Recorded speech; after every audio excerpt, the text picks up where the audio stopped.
Society 18వ వార్షికోత్సవానికి ఇచ్చేసినటువంటి మనం ప్రియ అతిథి శ్రీ ఆర్ఏఎస్ కుమార్ గారు, మా జిల్లా ఖజానా శాఖ ఉన్నతాధికారి, జిల్లా ఖజానా మరియు లెక్కల శాఖ అధికారి వారు ఇచ్చిన ప్రోత్సాహం వల్ల, ముఖ్యంగా వారి దీవెనల వల్ల మా సంస్థ 18 సంవత్సరాల పాటు నిరాటంకంగా ఈ సేవా కార్యక్రమాల్ని కొనసాగిస్తుంది. మా కార్యక్రమంలో ఈరోజు విచ్చేసినటువంటి ప్రియ అతిథి శ్రీ ఆర్ఎస్ కుమార్ గారికి మరొకసారి ధన్యవాదాలు తెలియజేసుకుంటూ మా అమ్మగారిని అలాగే మా శ్రీమతి గారిని వేదికను అలంకరించవలసిందిగా కోరుతున్నాం. అలాగే మా అత్తయ్య గారు,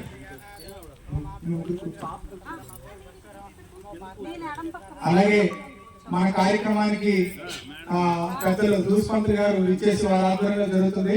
వారిని కూడా వేదిక మీదకి రావాల్సిందిగా ఆహ్వానిస్తాం. ఈరోజు మనల్ని ఆశీర్వదించడానికి వచ్చినటువంటి మా డిడి గారికి మరొకసారి ధన్యవాదాలు తెలియజేసుకుంటూ, వారు ఎప్పుడూ కూడా ఒక బెస్ట్ మోటివేషనల్ స్పీకర్, అందరికీ కూడా ఉత్తేజాన్ని కలిగించి ముందుకు తీసుకెళ్లే మాటలు చెప్తూ ఉంటారు. వారిని మేము ఎప్పుడూ ఒక ఆఫీసర్గా కన్నా మా కుటుంబానికి పెద్ద దిక్కులాగా మేము చూస్తూ ఉంటాం. వారి యొక్క ఆశీస్సులు అందజేయవలసిందిగా కోరుతున్నాం. ఆఫీసులో పనిచేస్తున్న పద్మనాభం గారి యొక్క తండ్రి గారి స్మారకోటాన్ని జ్ఞాపకం చేసుకుంటూ 18వ స్మారకోటాన్ని నిన్న సాయంత్రం ఉదయం వచ్చి నన్ను కోరాడు, సాయంత్రం రేపు రావాలని. కారణం ఏంటంటే నాకు మా నాన్నగారి స్మారకం ఉందండి.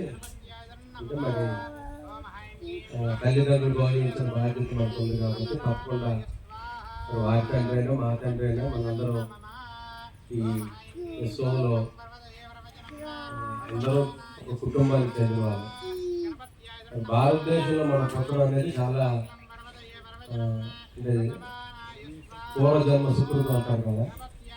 ఎందుకంటే ఈ దేశంలో ఉన్న భక్తి ఏ దేశంలో కూడా లేదు. సరే, ఎవరి మతం ఎవరి విశ్వాసం వారిది. అన్ని విశ్వాసాలు కూడా ఒకటే చెప్తున్నారు, అందరూ మంచిగా బతకాలి, ఇంటి వారికి సహాయం చేయాలి, భగవంతుని జ్ఞానం నిత్యం అనుకుంటాను. ఏ మతం అయినా బోధించేది ఇదే. అయితే పద్మనాభం నేను నా దగ్గరే జాయిన్ అయ్యాడు. వారు తండ్రి గారి డ్యూటీలోకి చనిపోవడం బట్టి తనకి ఉద్యోగం రావడం జరిగింది. మొదటి నుంచి మరి నాకు బాగా తెలుసు, నేనంటే మంచి అభిమానం ఉన్న వ్యక్తి. మొదట నా దగ్గర పనిచేసి తర్వాత మరి ఆ సీట్లు మారాలి కాక అలా మారుతూ ముందుకు వెళ్తున్నాను. అయితే మన దగ్గర మెచ్చుకోవాల్సిన విషయం ఏంటంటే, ఇలా చెప్పాడు కదా, సమాజంకు కావలసిన విద్య, వైద్యం, అలాగే న్యాయ సహాయం, ఒకటి పర్యావరణం, ఈ 4 మంచిగా చేస్తూ అనేక మందికి, అంటే చేయడం వల్ల అనేక మందికి ఉపాధి కానీ మేలు కానీ జరగాలని ఒక ఆలోచనతో ముందుకు వెళ్తున్నాం. ఆ ఆలోచన ఎవరు చేసినా భగవంతుడు దాన్ని అంగీకరిస్తాడు.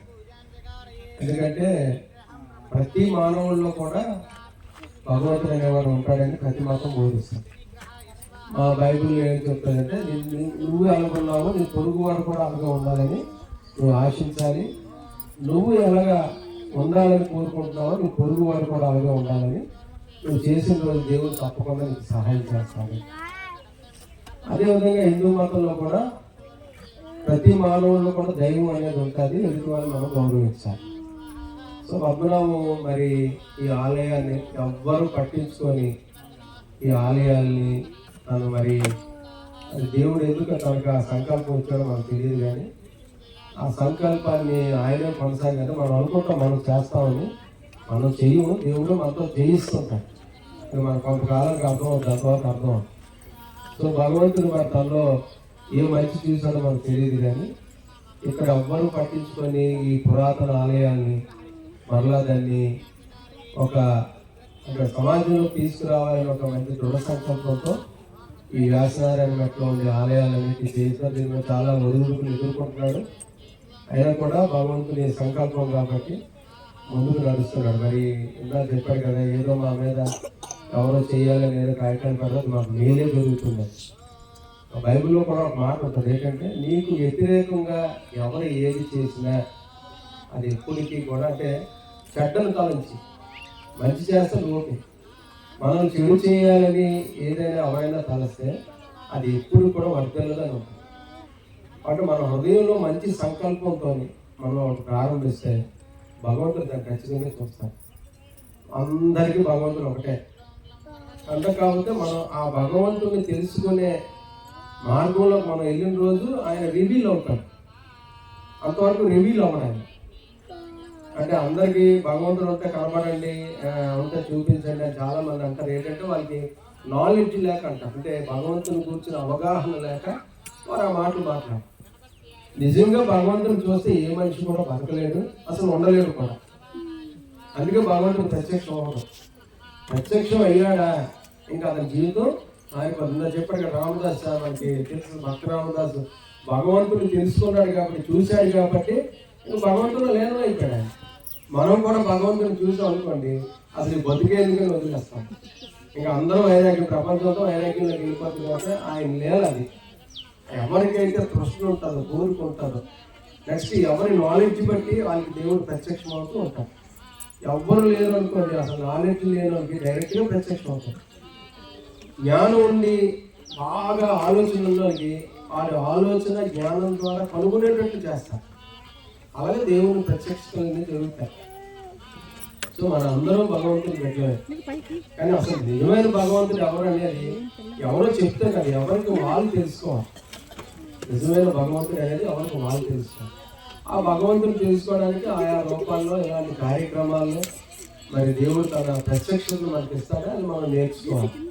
అలాగే తన తండ్రి గారి మీద ఉండే ఆ మంచి నమ్మకంతో ఆయన పేరున ఈ వ్యాసనారాయణ మొత్తంతో బాగు చేయాలని మరి సంకల్పం అయితే స్టార్ట్ చేశాడు. తప్పకుండా ఏదో రోజు ఇది సక్సెస్ అవుతుంది. మనం కాకపోయినా మన తరతరాల పిల్లలైనా దాన్ని చూస్తాం. అంతే కదా.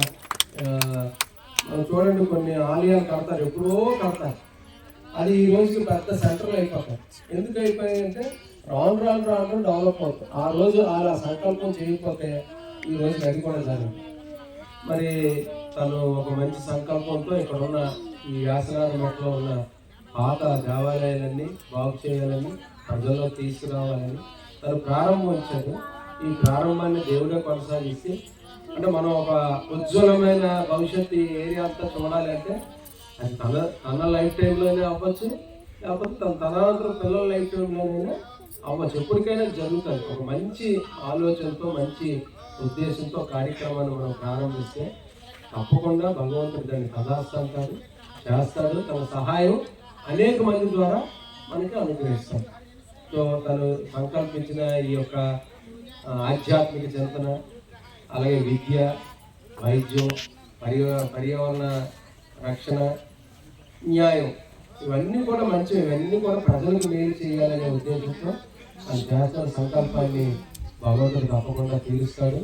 అలాగే తన కుటుంబాన్ని కూడా మరి ఎవరన్నా చిన్నజీఆర్ స్వామి గారు చెప్పినట్లు పాత దేవాలయాలన్నీ మీరు సంరక్షించండి, భగవంతుడు మీ కుటుంబాన్ని క్షేమంగా కాపాడుతారని ఒక మంచి నమ్మకంతో తన కుటుంబం బాగుండాలని, ఆ కుటుంబం ద్వారా సమాజానికి మేలు చేయాలని తన తలంచని సంకల్పాన్ని భగవంతుడు ఆశీర్వదించాలని, రానున్న కాలంలో ఇంకా ఈ యొక్క ప్రాంతం అంతా అనేక మందికి భక్తి నిలయంగా మారాలని నేను కోరుకుంటూ, తన మనసులో ఏదైతే సంకల్పిస్తున్నాడో ఆ తండ్రి గారి ఉద్దేశాన్ని, అలాగే తన ఇద్దరు బిడ్డలు అందరినీ కూడా దేవుడు చల్లగా చూడాలని కోరుకుంటూ నాకు ఇచ్చిన అవకాశం బట్టి అందరూ కూడా నమస్కారం.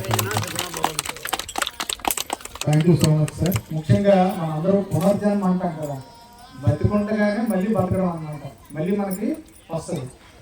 తెలుసో తెలియకో మేము ఉద్యమాల్లోని చురుగ్గా పాల్గొనేవాళ్ళం అన్నమాట.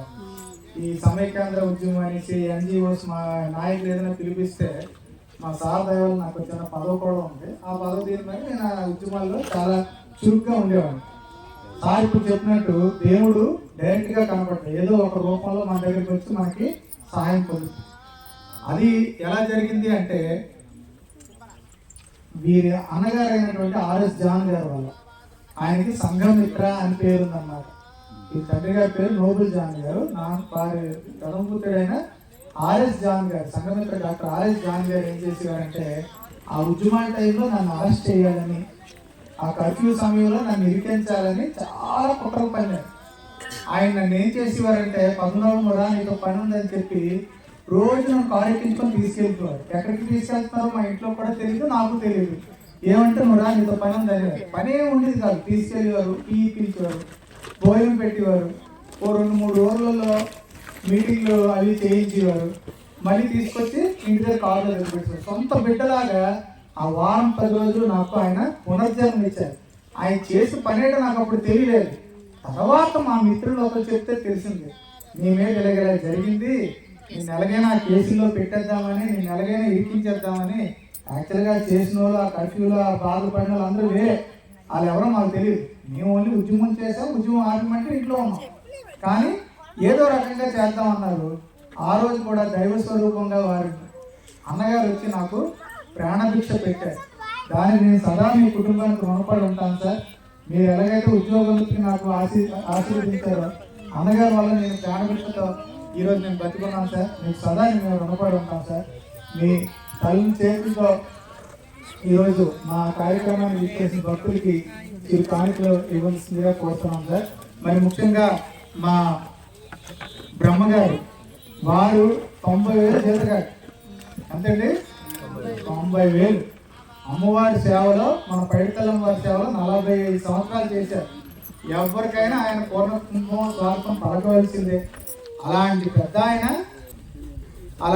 ఆయన మన ఆహ్వానాన్ని మన్నించి, మా కోరికను మన్నించి, దేవస్థానం అధికారులు వారి తాలూకా ఆదేశాలతో మన దగ్గర కేవలం 1,000 రూపాయలు జాయిన్ అయ్యారండి.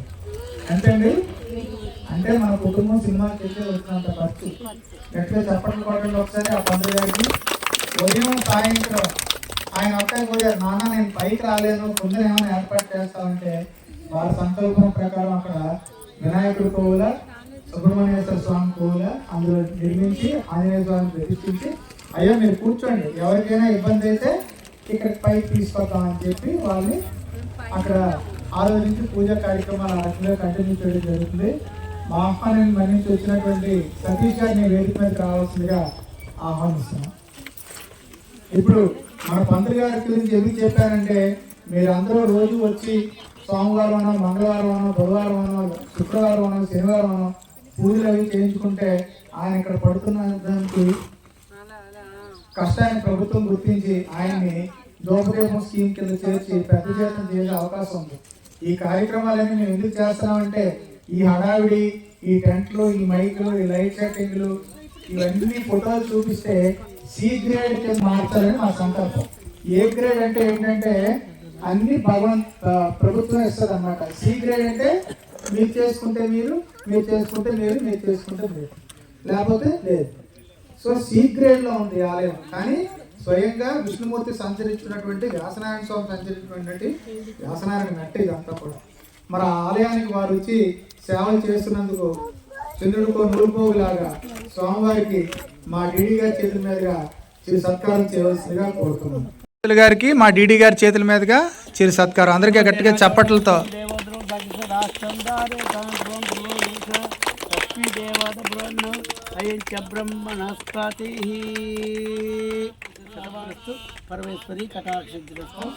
బ్రదర్ ఆఫ్ సోషల్ సర్వీస్ అంటే సమాజానికి ఒక బ్రదర్ లాగా సోషల్ సర్వీస్ చేసే వ్యక్తిని బాస్ సతీష్ గారిని ఎంపిక చేయడం జరిగింది.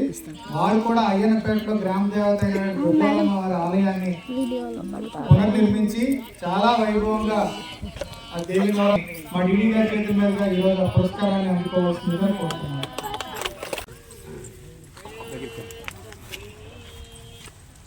గట్టిగా చప్పట్లతో. అమ్మవారిని అంత అందంగా ప్రతి సంవత్సరం కూడా ఆరే అలంకరిస్తూ ఉంటారు. వారిని చూసి మేము నేర్చుకున్న అమ్మవారిని, స్వామివారిని ఎలా అలంకరించాలనేది. ఖజానా శాఖ అధికారి డీడీ గారు అయినటువంటి ఆర్ఎస్ కుమార్ గారికి మరియు ఇక్కడ విచ్చేసిన పెద్దలు అందరికీ మరియు పిల్లలందరికీ స్వామి అనుగ్రహం కలగాలని కోరుకుంటూ, ఈ అవకాశం స్వామి అలా ప్రసాదించేందుకు ఎంతో రుణపరంగా అనుకుంటున్నాం. ఎందుకంటే రుణాల బంధేన పశుపక్షాన అంటారు. ఏదో రుణం ఉంటే కానీ పశు జన్మ, మనిషి జన్మ ఎత్తలేమంటారు. కాబట్టి మరి మా బాధ్యతగా మేము రుణం తీసుకుంటామని అనుకుంటున్నామే తప్ప మేము చేస్తున్నాం అనుకోవట్లేదు. ఈ సాయంలో ఎంతో ప్రాముఖ్యత ఉంది. విజయనగరం కిందకు ఉంటుంది చెయ్యి, అంటే నా పాదాలు సేవిస్తే నేను రక్షిస్తాను. ఎప్పుడైనా ఉండింది కూడా ఉండిపోతా ఉంటుంది. మరి బయటకు వచ్చిన తర్వాత రకరకాల వ్యాపకాల మీద ఉంటాం. మరి అవన్నీ భరిస్తూ ఆ కుటుంబం తాలూకా ఆశీస్సులతో, ముఖ్యంగా మా అధికారుల తాలూకా ఆశీస్సులతో నేను ఇంత బాగా చేయగలుగుతానని అనుకుంటున్నాను. వీటన్నిటికీ వెనక మన సార్ చెప్పినట్టు ఒక సుప్రీం పవర్ ఉంటుంది. మనం ఏదైనా కార్యక్రమం చేస్తున్నప్పుడు, ఇప్పుడు మా ఉదాహరణకి అయ్యప్ప దీక్ష ఉంది, మాల తీసేస్తే నాకు తెలియదు, మాల్లో ఉన్నప్పుడు మాత్రం దేవుడిని అనుభూతి చెందగలుగుతాం. కాలనీ పెద్దలందరూ కూడా మాట ఇచ్చారు, ఇక్కడ ఏది జరగకుండా చేస్తాం, మీ కార్యక్రమాలు మీరు నిర్వహించుకోండి, మా ఆడవాళ్ళందరూ పూజలకు వస్తారు, అంతా బాగా చెయ్యండి. అదంతా ఏంటంటే మా అధికారి గారి రూపంలో, ఎస్పీ గారి రూపంలో, స్థానిక పెద్దల రూపంలో, ముఖ్యంగా ఈ తల్లుల రూపంలో ఆ భగవంతుడు వస్తూ ఉంటాడు అన్నమాట. సార్ చెప్పినట్టు భగవంతుని మనం తెలుసుకోవాలి, అనుభూతి చెందాలన్నమాట. మరొకసారి ఈ అవకాశం ఇచ్చిన మా సార్కి మీకు పేరు పేరున ధన్యవాదాలు తెలియజేసుకుంటూ, పైకలం వారి వ్యవసాయ అధికారులకి ధన్యవాదాలు తెలియజేసుకుంటూ సెలవు తీసుకుంటాం.